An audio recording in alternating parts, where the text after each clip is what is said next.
Lubnan pada hari ini berdepan krisis ekonomi yang sangat teruk. Bank-bank di Lubnan telah mengetatkan proses pengeluaran wang tunai dan kebanyakan rakyat negara ini berada dalam situasi yang sangat genting. Harga barang melambung tinggi, harga ubat telah naik berlipat kali ganda, barang makanan pula tidak dapat dibeli kerana wang tiada di tangan. Ada yang terpaksa menggadaikan barang kemas demi membeli makanan untuk meneruskan kehidupan.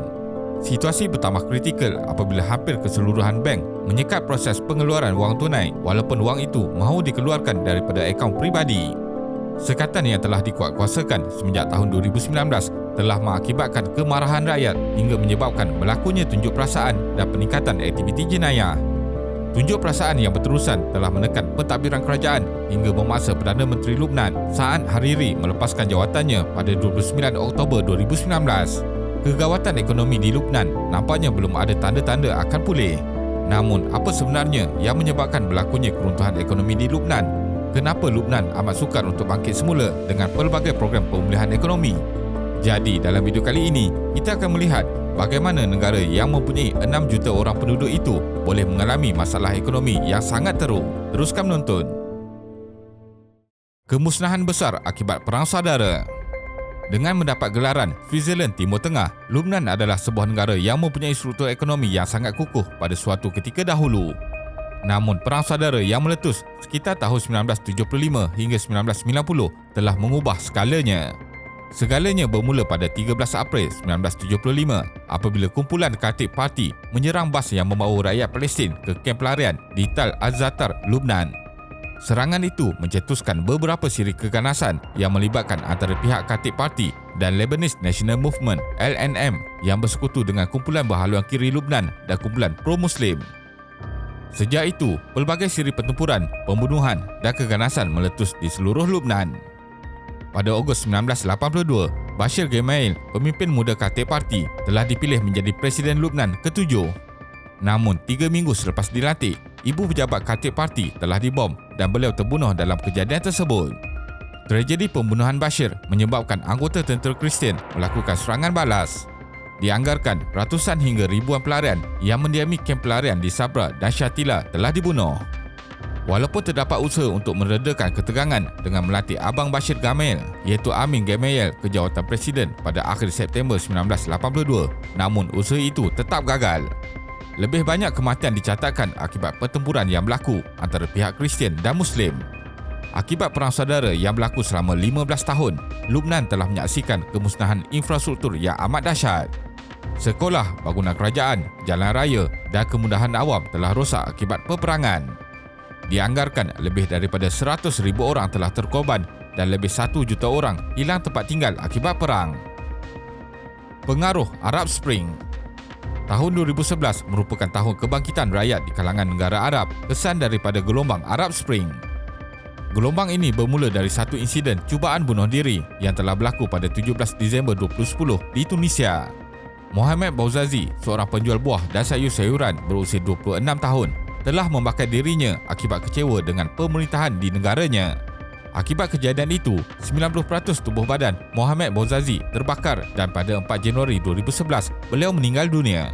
Susulan kematian Mohamed Bouazizi, berlakunya protes besar-besaran hingga menyebabkan Zine El Abidine bin Ali, Presiden Tunisia yang telah berkuasa semenjak 7 November 1987, terpaksa meletakkan jawatan.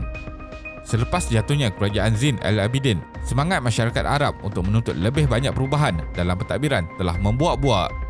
Protes yang bermula di Tunisia telah merebak ke negara-negara Arab yang lain, termasuklah Lubnan. Akibat tekanan yang hebat daripada masyarakat, Saad Hariri yang ketika itu menjadi Perdana Menteri Lubnan terpaksa melepaskan jawatan pada 13 Jun 2011 dan digantikan dengan Najib Mikati. Semenjak peristiwa itu, keadaan politik di Lubnan berada dalam keadaan tidak stabil dan sepanjang tempoh 2011 hingga 2022, jawatan Perdana Menteri telah bertukar ganti sebanyak 5 kali. Masalah kewangan yang serius. Selepas berakhirnya perang saudara pada tahun 1990, Lubnan cuba mengimbangi ekonomi dengan aktiviti pelancongan, bantuan dana asing, pendapatan dari industri kewangan dan sebahagian besar bantuan daripada negara Teluk Arab. Salah satu sumber kewangan Lubnan yang paling konsisten adalah melalui kiriman wang daripada berjuta-juta rakyatnya yang bekerja di luar negara. Walaupun berlakunya krisis kewangan dunia sekitar tahun 2008, rakyat Lubnan yang bekerja di luar negara tetap mengirim pulang wang. Namun, pengiriman wang mula perlahan pada tahun 2011 apabila berlakunya pertelingkahan antara kelompok agama dalam negara. Pergolakan di sebahagian besar negara-negara Timur Tengah, termasuklah negara jiran Lubnan iaitu Syria, mula merumitkan keadaan. Akibat kurangnya aliran masuk wang ke dalam negara, kewangan negara mula mengalami defisit dan hutang berada pada tahap yang membimbangkan. Pendapatan negara mula gagal mengimbangi kadar pembelanjaan yang tinggi kerana hampir keseluruhan perkara yang diperlukan di Lubnan perlu diimport, bermula dari makanan ruji hinggalah kereta mewah. Situasi ini berlarutan hingga tahun 2016 dan selepas itu, bank mula menawarkan kadar faedah luar biasa untuk pendeposit baru wang dolar Amerika dan pound Lubnan. Penawaran ini bagi merancangkan semula aktiviti kewangan dan usaha untuk memulihkan semula ekonomi negara. Pada tahun yang sama, Bank Pusat Lubnan telah memperkenalkan financial engineering iaitu pelbagai mekanisme yang menawarkan pulangan mewah kepada bank untuk deposit wang dolar yang baru.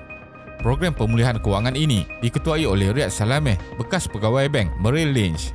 Walaupun pada mulanya langkah ini nampak menarik, tetapi ianya tidak terjadi seperti yang digambarkan. Peningkatan nilai mata wang dolar menyebabkan meningkatnya nilai dalam rizab asing. Bank-bank mengalami peningkatan dalam liability dan hutang melebihi jumlah aset, menunjukkan sistem kewangan mengalami kerugian besar. Situasi ini menyebabkan kerajaan Lubnan memperuntukkan 1/3 daripada perbelanjaan negara hanya untuk mengurus hutang. Punca runtuhnya ekonomi. Ketika banyak pihak mula menghadkan perbelanjaan, kerajaan Lubnan melakukan sebaliknya apabila berbelanja besar dengan menaikkan jumlah bayaran kepada penyawat awam. Menurut data, gaji, imbuhan dan bayaran berkaitan penyawat awam mencecah 2.1 bilion US dollar pada separuh pertama 2018, meningkat sebanyak 26.2% daripada 1.6 bilion US dollar pada tempoh yang sama pada tahun 2017. Tahun 2018 juga menjadi tahun yang begitu membebankan buat Lubnan apabila pilihan raya yang dijalankan gagal membentuk kerajaan yang stabil. Ketidakstabilan politik telah menyebabkan berbilion-bilion bantuan dana dari negara luar ditarik balik. Ini merumitkan keadaan kerana sudah bertahun-tahun lamanya Lubnan begitu bergantung dengan bantuan dana asing. Kemuncak pergolakan dalam negara meletus pada Oktober 2019 apabila kerajaan pimpinan Sa'ad Hariri berhasrat mengenakan cukai terhadap aplikasi WhatsApp. Cukai akan dikenakan terhadap pengguna yang membuat panggilan daripada aplikasi WhatsApp dan ini sememangnya mencetuskan kemarahan sebahagian besar rakyat. Protes besar-besaran dilakukan di seluruh negara untuk membantah cadangan tersebut. Bank-bank tempatan pula menutup operasinya selama 2 minggu atas tujuan keselamatan kerana menjadi sasaran penunjuk perasaan. Akibat tekanan yang kian memuncak, ditambah pula dengan ketegangan yang berlaku dalam negara, Sa'ad Hariri mengumumkan peletakan jawatannya sebagai Perdana Menteri Lubnan pada 29 Oktober 2019. Selepas mengumumkan pengundurannya, beliau memangku jawatan Perdana Menteri sementara sehingga 21 Januari 2020 dan kemudiannya Hassan Diab mengambil alih jawatan tersebut. Letupan di Beirut. Ketika kebanyakan rakyat Lubnan sedang bergelut dengan masalah ekonomi dan politik yang tidak stabil, mereka dikejutkan dengan satu tragedi yang memberi kesan amat besar terhadap negara. Satu letupan dahsyat telah berlaku pada 4 Ogos 2020 di pelabuhan Beirut hingga memusnahkan sebahagian besar Beirut dan kawasan sekitarnya. Pusat pentadbiran dan tumpuan ekonomi utama negara yang terletak di situ telah berubah seperti medan peperangan dalam sekelip mata.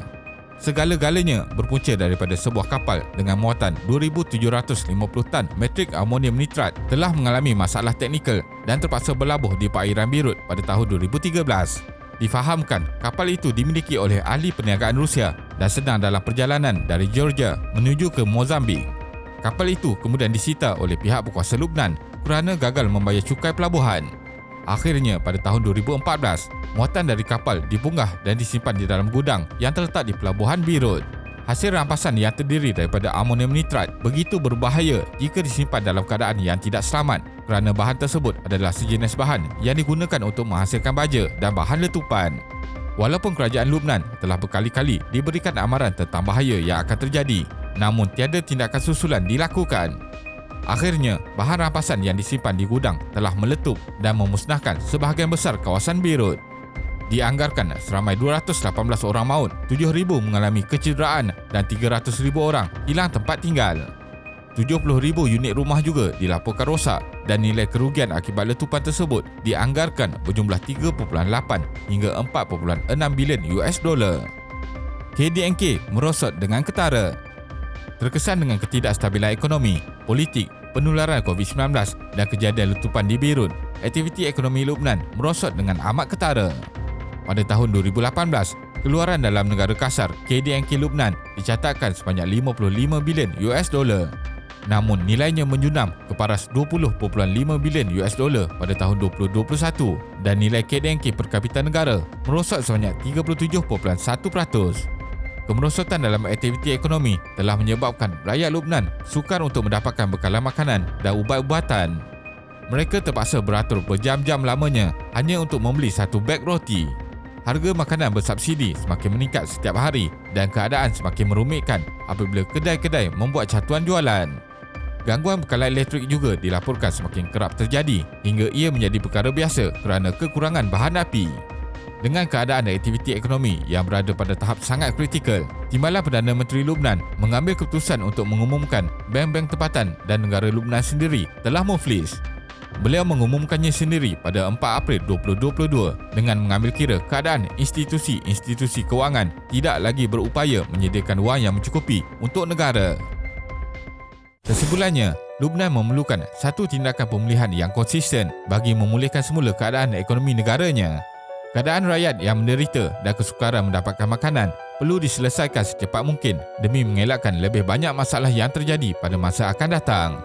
Pemimpin-pemimpin yang dilantik untuk mentadbir negara perlu melaksanakan tanggungjawab dengan berusaha mencari jalan keluar terhadap krisis yang berlaku. Terima kasih kerana menonton dan jangan lupa subscribe. Jumpa lagi.